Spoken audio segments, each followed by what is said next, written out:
Hi, everyone, and welcome to this month's Media Justice Salon hosted by the Media Action Grassroots Network, also known as MAGNET. Today's salon is entitled Freedom of Information, Exposing Surveillance and High-Tech Policing.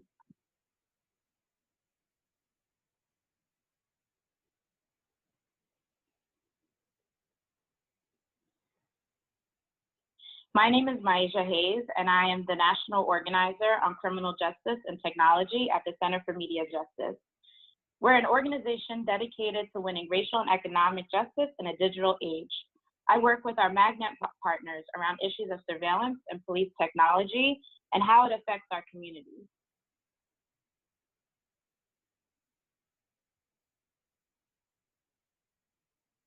For those who are unfamiliar with our work, MAGNET is short for the Media Action Grassroots Network, which is a project of the Center for Media Justice. MAGNET represents nearly 100 organizations from all around the country, and together we are working to advance a people-centered media justice agenda. As a national network, we amplify local grassroots voices, ensuring the on-the-ground expertise of our members influence media policy debates. To learn more about the network, please visit us at mag-net.org.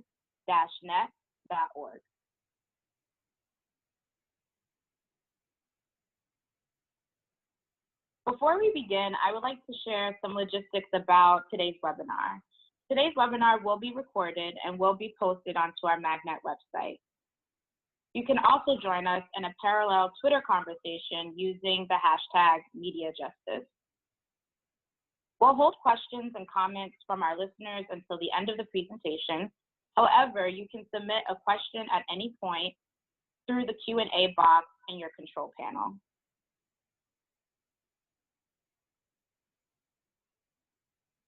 Today, we have three amazing guest speakers who will help us explore how to get much needed information on surveillance programs and high-tech policing tools. I'll introduce each of them briefly. Matt Cagle is a technology and civil liberties attorney at the ACLU of Northern California, where he works on digital rights issues, including privacy, surveillance, and free speech. Matt focuses on ensuring modern digital systems, be they private platforms or public projects, are publicly debated and implemented with equality and justice in mind. This includes work on the use of surveillance technology by local police and the promotion of best practices for online platforms. Prior to joining the ACLU full-time, Matt worked in a private practice advising startups on privacy issues. He holds a degree from the University of Arizona and Stanford Law School, where he was a member editor of the Stanford Journal of Civil Rights and Civil Liberties. Amit Khan is the coordinator of the Stop LAPD Spying Coalition. Based out in Los Angeles, the primary goal of this broad-based coalition is to raise public awareness, participation, mobilization, and grassroots organizing to combat the police use of surveillance, spying, and infiltration against targeted and marginalized communities and social movements. The coalition draws support and base from diverse members of the community, including formerly incarcerated people, students, unhoused folks, youth, LGBTQ community members, artists, immigrants, academics, lawyers, culture workers, and faith-based and community-based organizations. Then finally, I will be joined by Ren Smith, who is the communications director with Working Narrative, a nonprofit based in Wilmington, North Carolina. Working Narrative seeks to use storytelling as a tool to advance social justice. Ren has a background in journalism and was a staff on the Village Voice and Washington City Paper, in addition to writing for various other local and national publications. Thank you so much to all of our guest speakers today.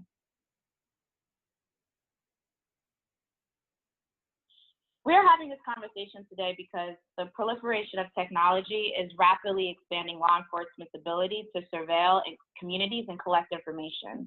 Government surveillance efforts such as the FBI's Black Identity Extremist classification, the use of Amazon's facial recognition software, and predictive policing programs like Operation Laser in Los Angeles have all been justified in the name of protecting public safety. Yet any information about how these tools are being used is being withheld from the public, and agencies vehemently refuse to disclose who is targeted and why. For communities of color that have long been the primary targets of surveillance, these programs threaten to further criminalize our speech and our right to protest. Cities across the nation are using an array of tactics to challenge the use of these surveillance programs. Some are urging elected officials to implement oversight legislation, while others are mobilizing community members to demand the abolition of these programs altogether. However, one tactic that remains central to all organizing efforts is pressuring government agencies to release documents through public solicitations like the Freedom of Information Act, also known as FOIA, or Public Records Act. This tool helps equip community organizations, lawyers, and other stakeholders with the information we need to build power and hold government institutions accountable. I also believe that this conversation is particularly timely given the decision today to uphold the Muslim ban and this administration's continued attack on immigrants more broadly. So I'm very excited to have our guest speakers today who will share with us how obtaining information through FOIA or public records requests has aided their fight in protecting communities from surveillance and high-tech policing.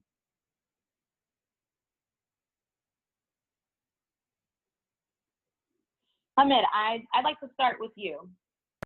The coalition recently released a report called Before the Bullet Hits the Body, which details Los Angeles predictive policing program, Operation Laser. How did Stop LAPD Spying Coalition become aware of Operation Laser? And can you break down for us what exactly does this program do? Sure.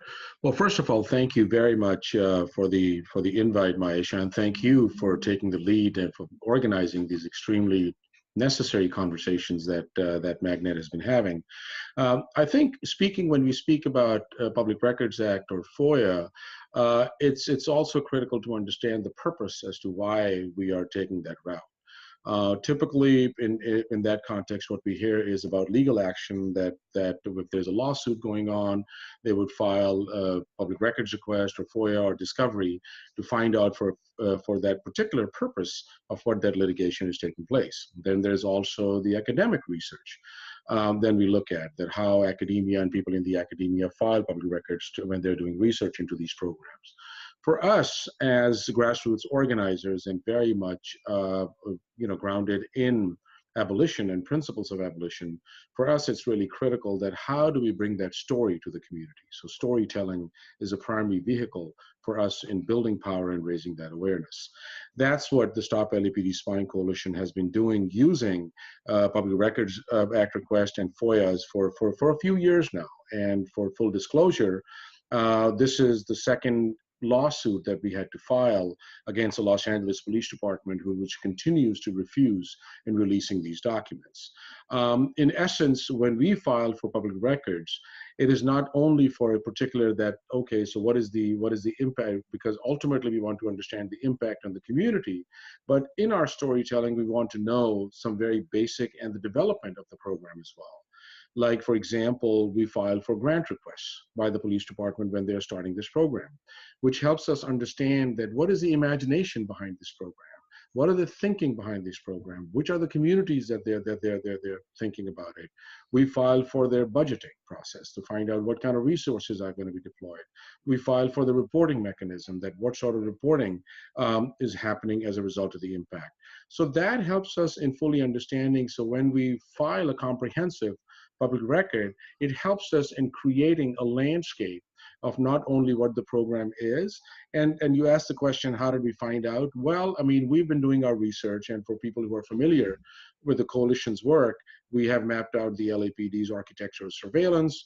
And when we talk about surveillance technology, and this is something that Rand had brought up several times as well, that we can't limit ourselves to the technology, because surveillance, spying, and infiltration is as old as policing of our bodies have been going back to lantern laws and other things as well.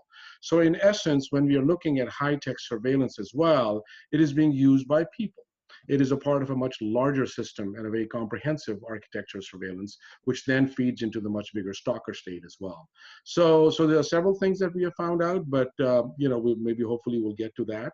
So I just wanted to share as to how and why do we even go down this process of creating a storyline and bring it to our communities. Thanks, Hamid. It sounds like the coalition already knew a lot about this program. I'm curious to know, what was new that you found through a Public Records Act request that you hadn't anticipated? So several things, and this is after we filed the lawsuit, and then now the city attorney and the office, they're beginning to release the documents, as a part of trying to understand that what was the buildup towards this program in that grant proposal, or what was the original idea, what we found out was that how the LAPD was doing drive-bys in the community. I mean, literally doing and identifying communities in South Central Los Angeles, predominantly communities of color, and taking notes about people's habits. It's like, objectifying and pathologizing a community. So we find out in these documents that they are noting how, when, and where are people sitting in the park.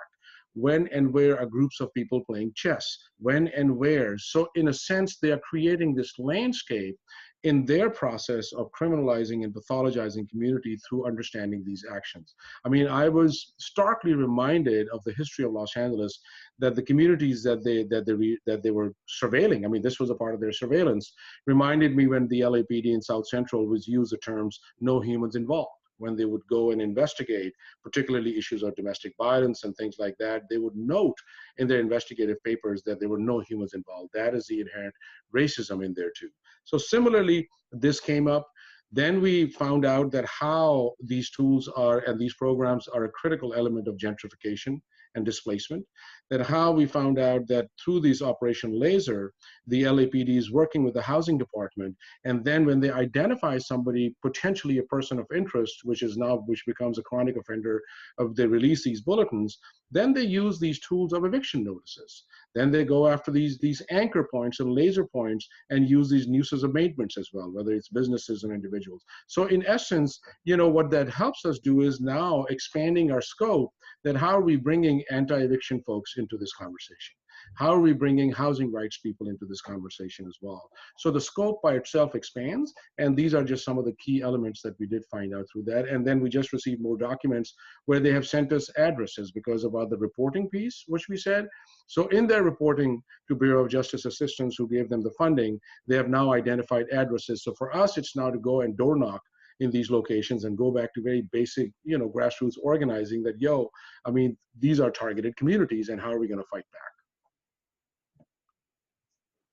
Matt, I'd like to bring you into this discussion around Amazon's facial recognition product, amply named Recognition.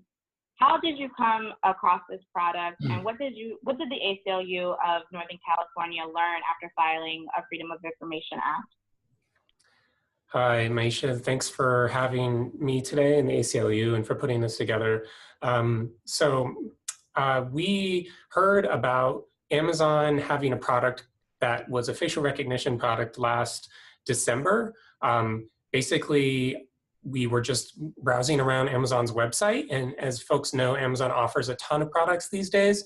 And we noticed that they were offering, quietly advertising a product called Recognition with a K on their website. And on their website, they also listed some customers. So we clicked that page and we noticed that they had some law enforcement customers listed. And we thought that was really interesting and surprising because Amazon markets itself as a company that puts its consumers, its retail consumers first, and cares about privacy and opposes the Muslim ban and is in favor of the First Amendment.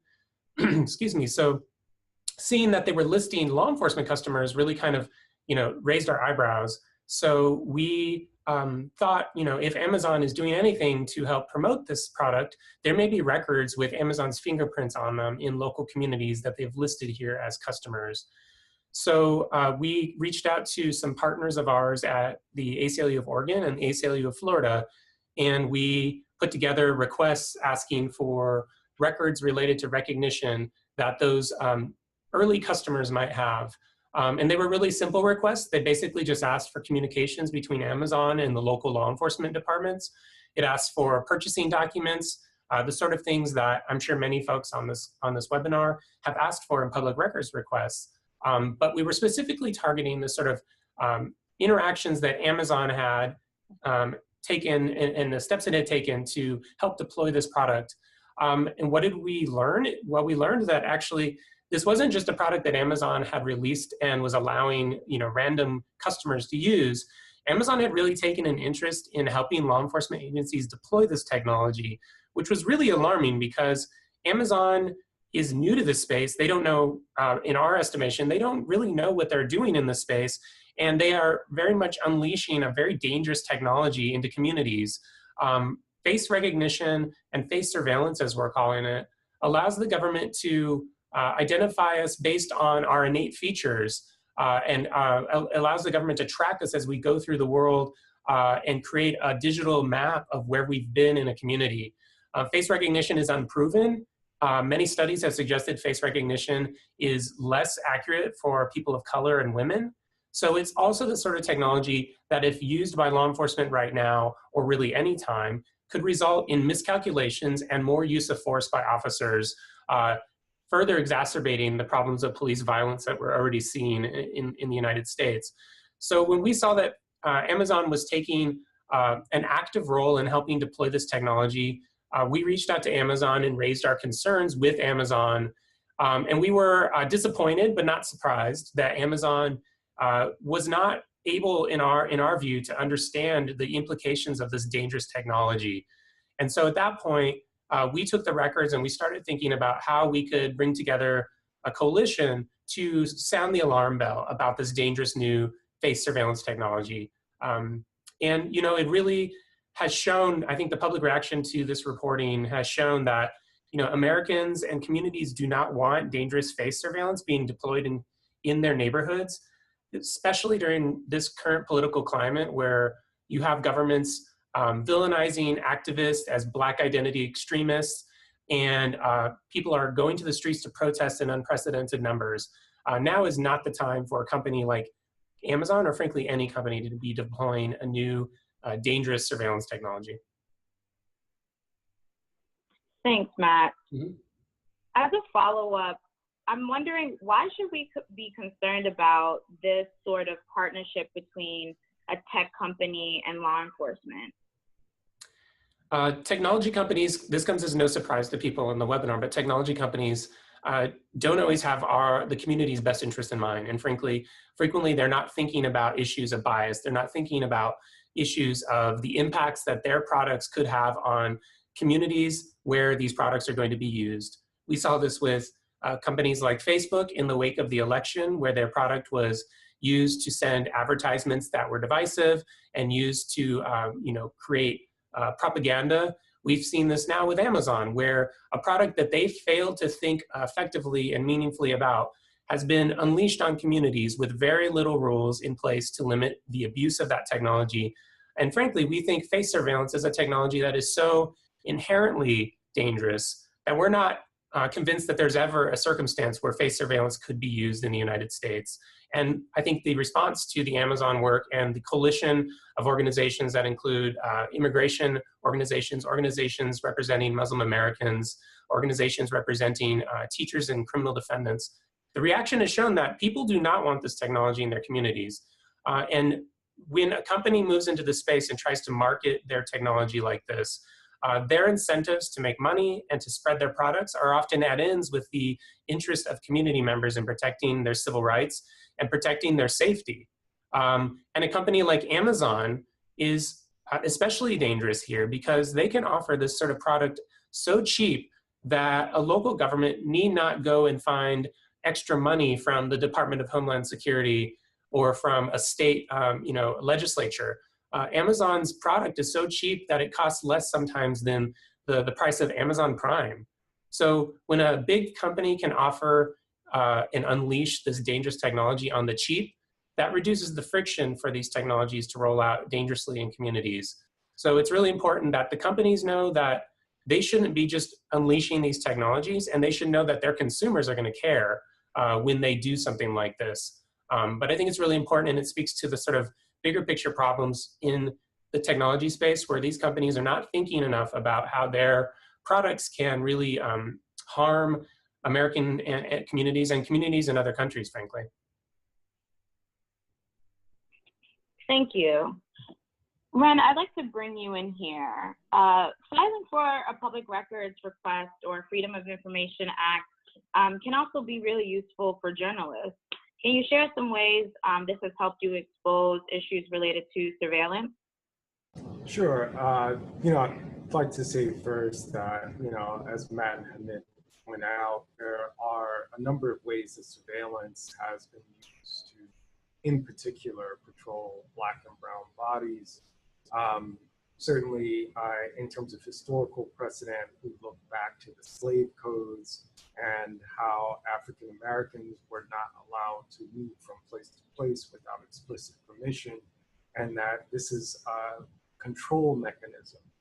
It's not merely a way of patrolling people for criminality. It's not merely a way of patrolling people for deviance. It's a way of controlling people's physical bodies, right? And so this connects probably to, what I first, my first encounter with surveillance as a journalist. And that tracks back to a guy named Hamidou Diallo, who was an ice cream vendor in gentrifying Capitol Hill neighborhood. Hamidou was from Sierra Leone. He had been an ice cream truck driver for decades. And about the time when the neighborhood began to transition, as they call it, he began being pulled over by, police, and that was a result of people in the neighborhood, newcomers, calling the police department over and over again because they suspected Hamidou, who again was from Sierra Leone and an African-American male, of dealing drugs.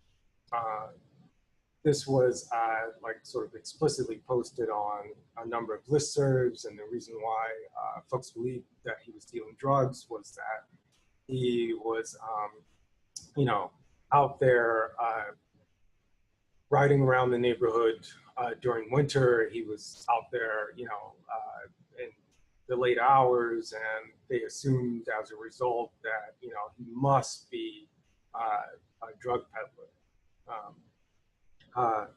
So in order to look into this, and I can say that I had a complete bias as a reporter. I believe that he was innocent of what he was being accused of. I was able to kind of dig up records related first to ice cream vendors and criminality, and found that there were very few, if any, ice cream vendors who had ever been arrested or had ever been even suspected of being involved in any kind of criminal activity. And this, in an indirect way, led to kind of my first encounter with surveillance in Washington, D.C. I think I neglected to mention that that's where I came up as a reporter. So I wrote this story about Hamidou Diallo and the fact that he was just an ice cream man. And strangely enough, the local police departments really respected the story, appreciated the story, because they were, in fact, completely at a wit's end in terms of having to pull over this ice cream truck over and over again, despite the fact that they knew, he was not involved in anything nefarious.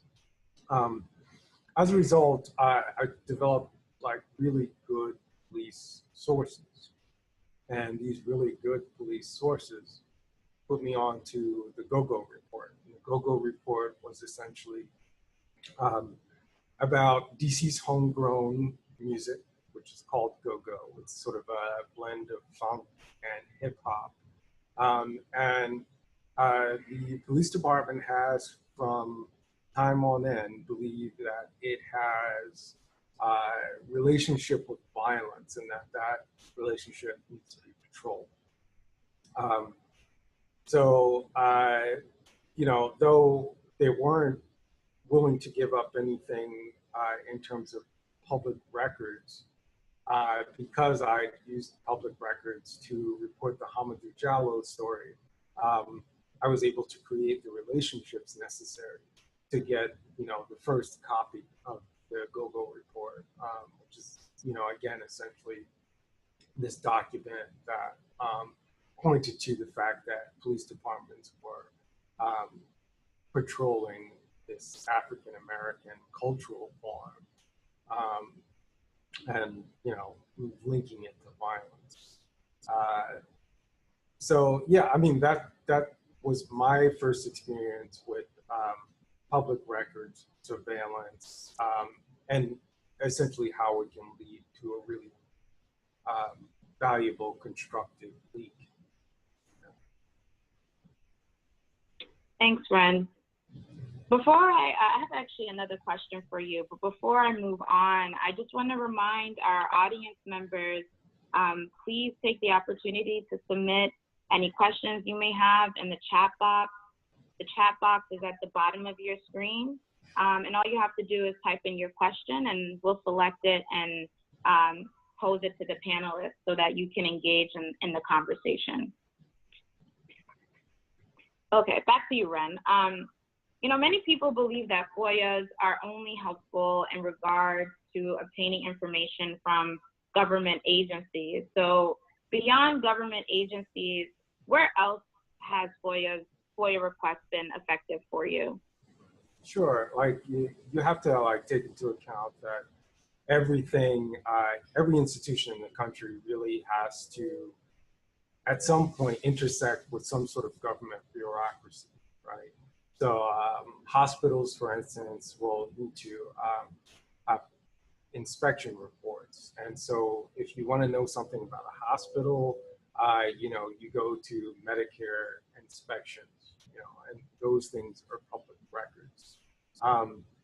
Lately, we specifically are working for an institution called Working Narratives, and we in specific focus on surveillance in the South.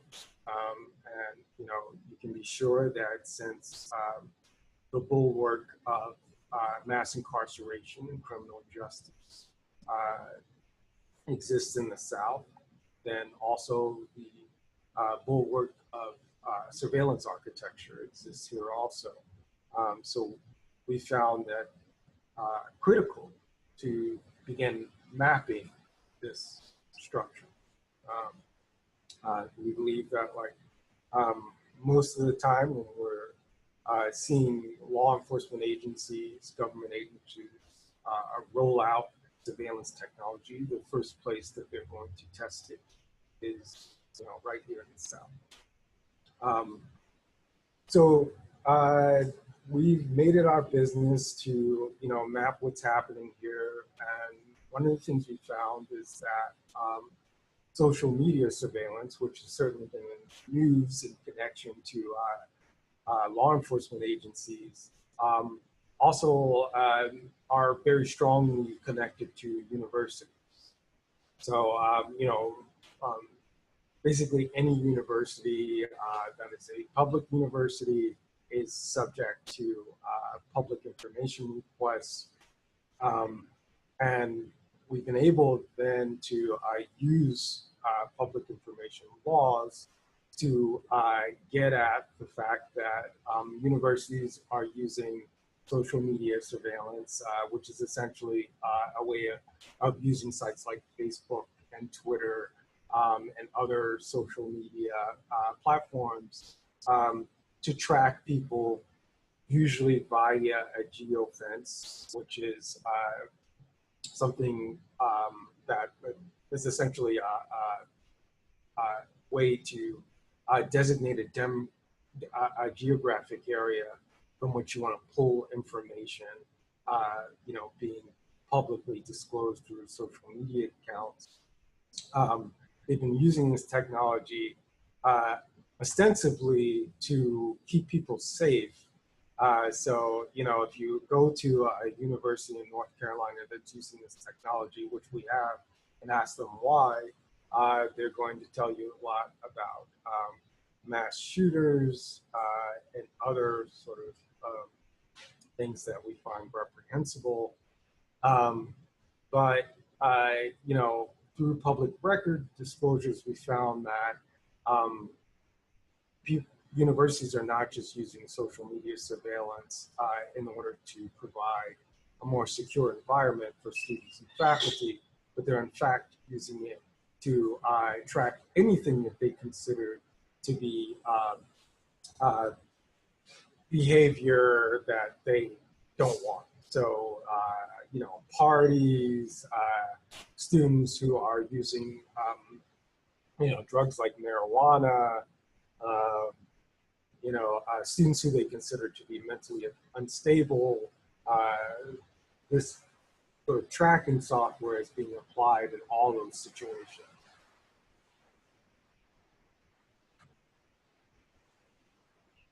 So anyway. Thank you for that.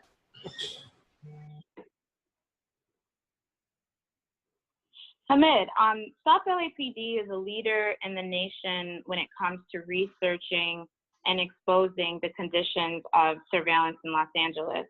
And you all have comprehensively mapped out how all of these systems fit together. In order to help visualize and understand the impact of surveillance in Los Angeles, South LAPD Spying Coalition has innovated a framework called the Stalker State. Can you talk to us about what the Stalker State means, how specifically where does Operation Laser fit? Mm-hmm. Well, the Stalker State is pretty much a depiction of that when we talk about surveillance, what is happening is that surveillance is basically about information gathering, information storing, information sharing between different entities. And the way the system is set up, and this is where, you know, I mentioned earlier that we have to ground ourselves that this is not a moment in time, it's a continuation of history. So when we put it in a historical context, we look at the trajectory of lantern laws, we look at the red squads, we look at COINTELPRO, we look at the Patriot Act, we look at suspicious activity reporting, we look at broken windows, we look at predictive policing.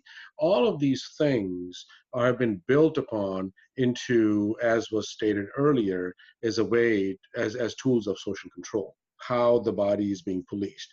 So when we talk about surveillance, we need to go beyond this understanding of police surveillance and look at it, particularly as people of color, and particularly the history of enslavement and genocide of Black bodies and indigenous bodies, that this is an intent to cause harm on individuals. So in essence, what the Stalker State does is just name it as it is, because this is the system between this information sharing between public sector, private sector, corporations, international agencies, that how are people being traced and tracked and monitored and in essence being stalked. So when we talk about police murders, like, and just by the way, the records are that every 7 hours and 32 minutes, somebody is being murdered by cops in the United States. How are those people being traced and tracked? So in essence, what you're looking at is this sort of this bringing it together, and this is a living document, Maisha. This is a work in progress. We welcome people, the audiences, and we'll be happy to share to help us through this thing as well. So what it does is that it centers the LAPD as a local entity, and then so when we look at the circle, and because it's a static paper, think of all of these circles are intersecting.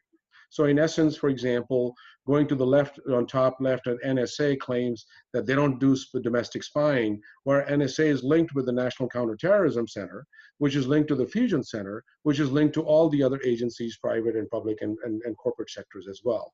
So in that, then when Operation Laser comes into play, when they're issuing these chronic offender bulletins, Palantir kicks in.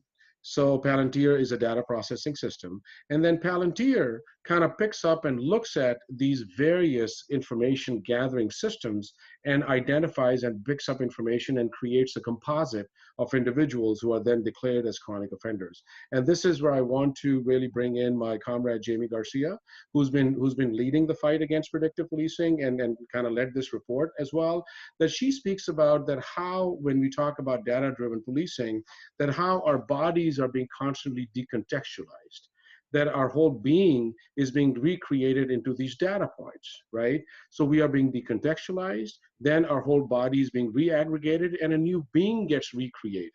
So in essence, think of us as several, like gazillion, atomized data points. So what Palantir does is that the cops want them to pick up information. Palantir goes in, picks up one data point, one data point, one data point, one data point, and in essence, in an extremely pseudoscience way, justifies and creates this composite, which then creates a chronic offender bulletin that is at the heart of the LASER program.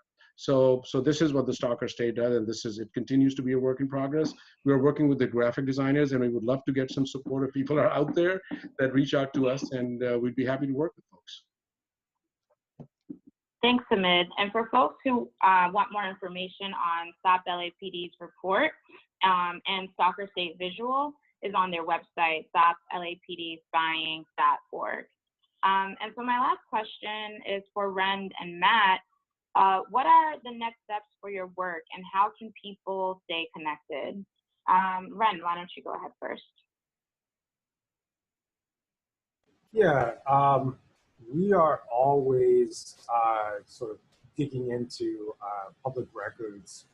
I think the last time I looked, we had collected about 5,000 public records. We had about 30 pending requests. And I should mention that a really useful tool was the site muckrock.org. It's really a godsend in terms of keeping track of your public records requests and also making sure that there are follow-ups for each of them. So muckrock essentially automates the follow-ups, and so it takes a lot of the kind of headache work in terms of public records requests out of the mix. So we've got a whole bunch of public records requests going, and what we do with those public records requests is that we create media partnerships. So we worked, for instance, with the site Daily Dot about how NZ catchers, cell site simulators, phone trackers are being used in the South, and in particular North Carolina. We're working on some stuff about low-tech surveillance in the South, particularly about folks who are doing really sort of innocent, mundane things like riding their bikes, but who are being cited for doing as much, being pulled over, being interviewed, being interrogated for doing something that everyone should be able to do in this country unharassed.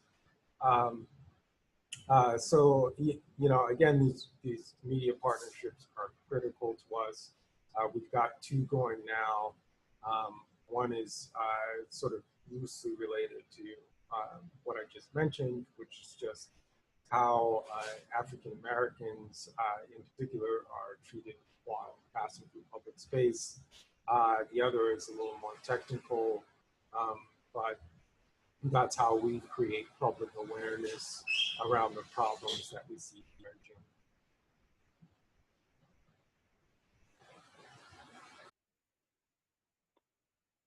Thanks, Ren. Same question for you, Matt. What's next, and what are the next steps in your work, and how can people get involved? Yeah, so I mean, the ACLU's recent coalition effort around Amazon's recognition only looked at two jurisdictions, one sheriff in Oregon and the Orlando Police Department. So there's a lot of searching and records requests and information gathering still to be done to know the state of face surveillance in 2018. The Georgetown Law Clinic did a great survey in 2016 about facial recognition, but as folks know, technology changes really quick. So the ACLU has written, working with coalition partners, a draft records request that I'll be happy to circulate to participants of the webinar who would like a copy, that basically asks for local government to disclose any records related to face surveillance, whether it's an Amazon product, a Microsoft product, or a product from a company none of us have ever heard of. So we recently sent 60 of those to California jurisdictions asking for records on these technologies, but the rest of the country remains uninvestigated in many ways. So if folks are interested in sending those out, this is something that everyone here on the webinar can send themselves. And we have a model that folks should take and attach their own letterhead to and send off to local jurisdictions where you want to learn more about this. But I think really what's important is, transparency is the first step, but pushing back where these technologies come to the surface and are known is really important. Right now, there's a big debate in the United States about whether face recognition technology and face surveillance is something that communities want. So I think it's really key that when you hear that your law enforcement agencies, whether the state or local, are considering these technologies, you make your voices heard and organize around these tools, because lawmakers and policymakers, they are more likely to drop these technologies, as we saw in Orlando yesterday, when community members band together and raise attention and get press around a particular technology. So we'd love to be a resource however we can help get these requests out. We'll share the template after this webinar. And if folks have any questions, you should reach out to me and our team, and we'd be happy to talk about how to find records about this technology, but also other surveillance technologies you may be interested in.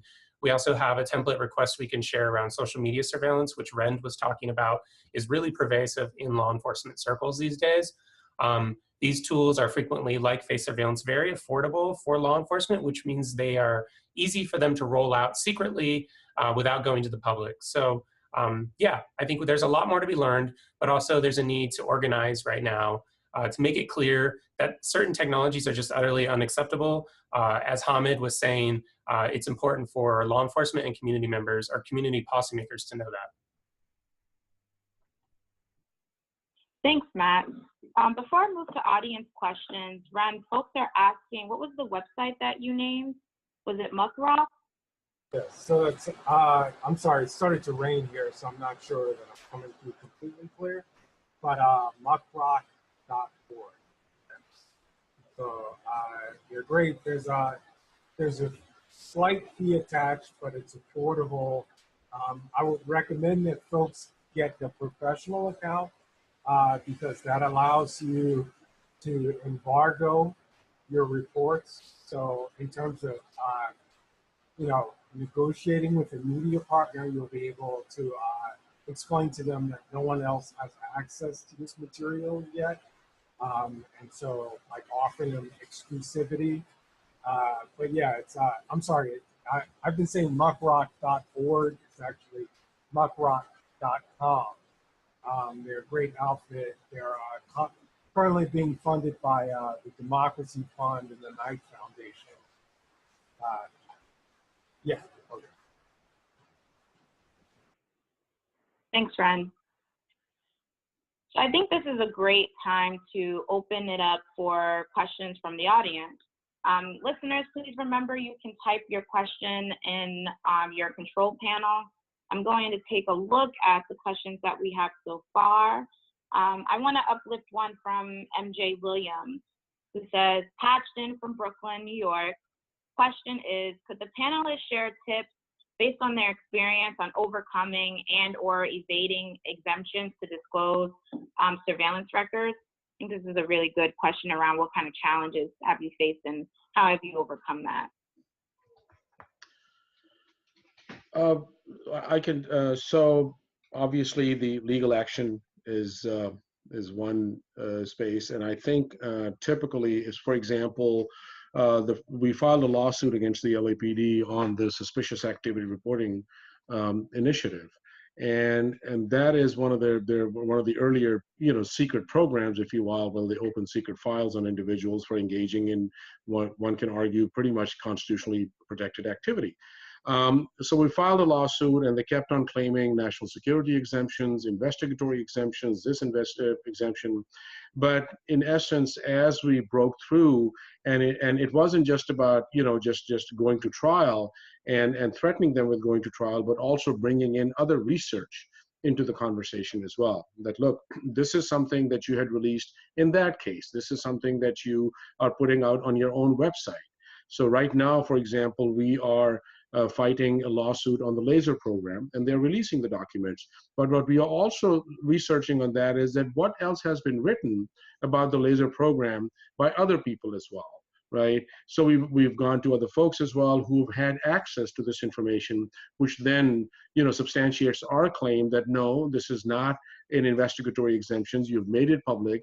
You have shared it with other folks as well. You've shared it with embedded academic researchers or journalists as well. So you got to be. So I think it's a different tactics that we use, but ultimately it comes down to people power.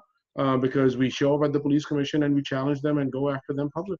So it's a combination of different things. Yeah, I don't know if folks can hear me well, but I usually just kind of go through a three-pronged process.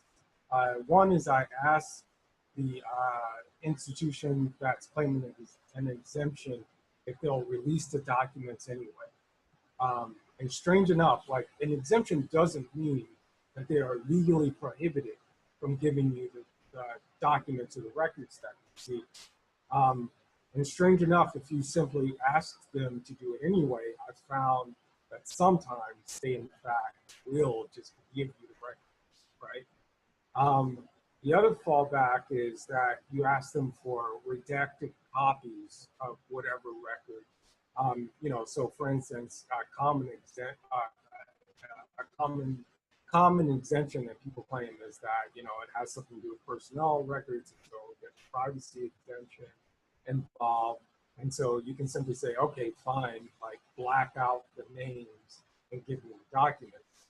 If that fails, I think it's Vaughn versus, I'm not remembering exactly the legal precedent for it, but you can essentially request an index of the documents that they are denying you access to, right?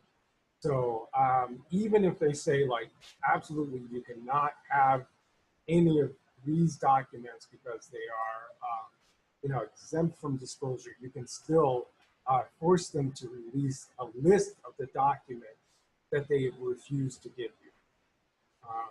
And then, of course, you know, you want to go through an appeal process if you're in a state where there's an appeal process. Yeah, there are lots of things. But those are things. Thank you. I have another question from Mikhail. Excuse me if I mispronounce your name. The question is, how can we make this information more accessible to communities with scarce access to computers, internet, and webinar?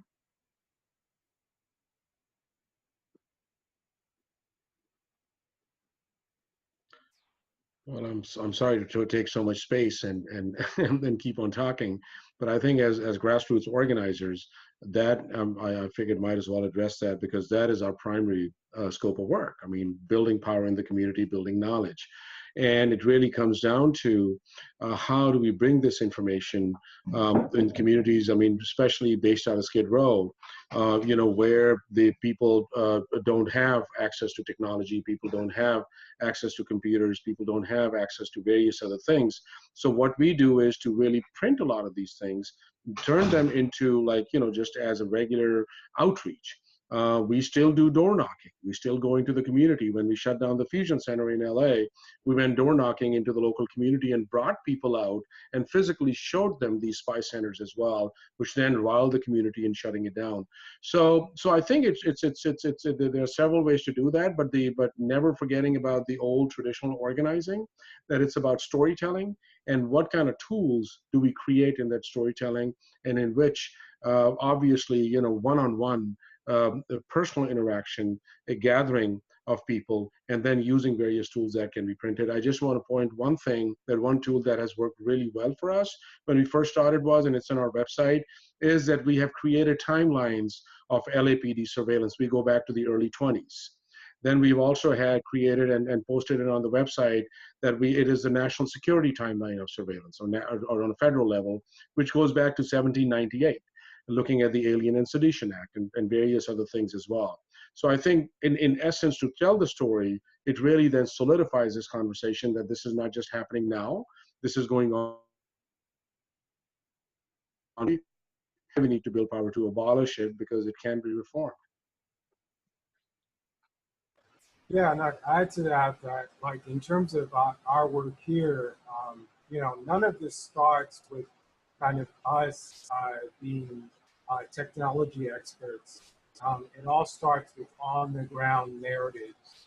So, for instance, with social media surveillance, we didn't start looking into that until local activists came to us and with the express anxiety, fear that because of like various incidents, she was being watched and that her social media account was being leveraged by local authorities. So we're really always engaged with, you know, collecting these narratives, sort of co-reporting with the community, and you know, our public, our public record strategy is directly connected. And I would just Thank add, you both. oh, Sure, go ahead. oh, I would just add that, you know, I think I want to echo what Hamid and Ren have said about the importance of bringing this into the community and talking about these issues.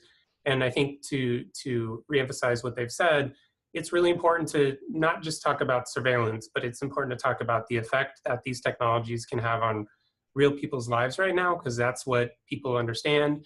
That's the world that's the day-to-day that people are experiencing, with like over policed communities and an intense police presence, which is only amplified when law enforcement gets access to technologies that make it easier to track people and easier to harass people, easier to cite people for minor crimes. And so I think instead of talking about surveillance, talking about control, talking about public safety, I think it's really important.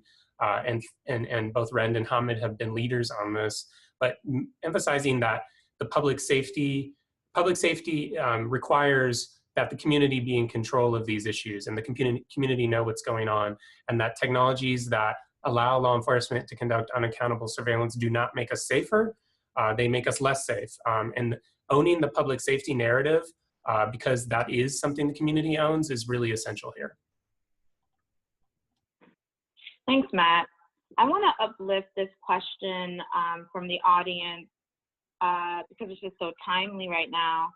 Someone asked, how do you feel about what the LAPD is doing in Los Angeles, targeting communities of color, or Amazon's facial recognition program is related to Trump's administration's Muslim ban, which was held today?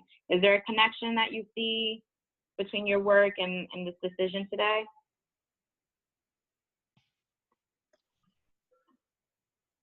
Well, if you mention LAPD, absolutely. I mean, and I think this is, again, going back to that a history has always been there. I mean, for example, even the Muslim ban, the way we look at it.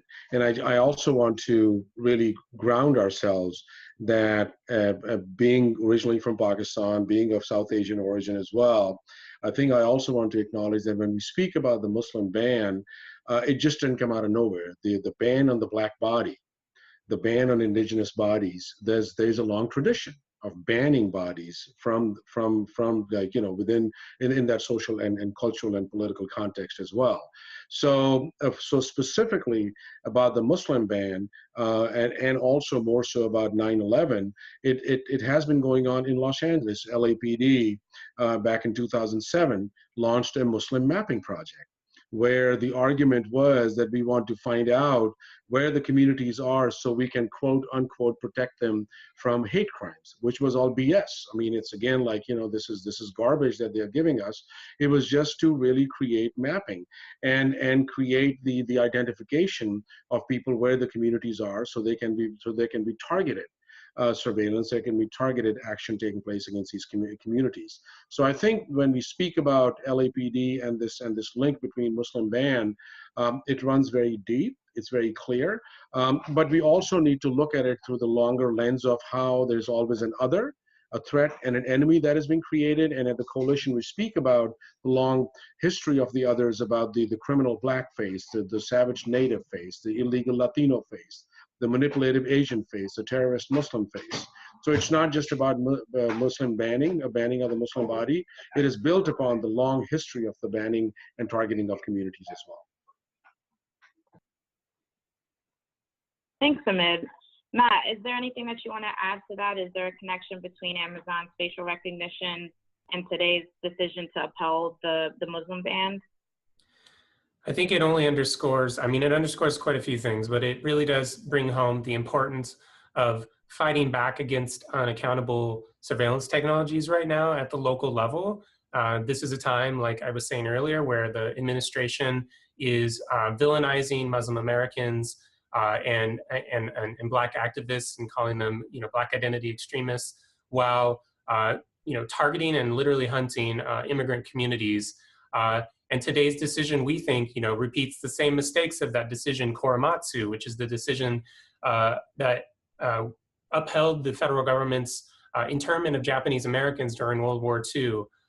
We think today's decision, takes those same national security arguments and uses them to dress up what is actually just a bigoted, targeted attack on a community of people. And so we think this only underscores the importance of the work that ACLU, the coalition, and others on this webinar are doing to fight back against these technologies that allow the government new power and unearned power and undeserved power to control people. That's what surveillance is about. Surveillance isn't about watching, it's about control.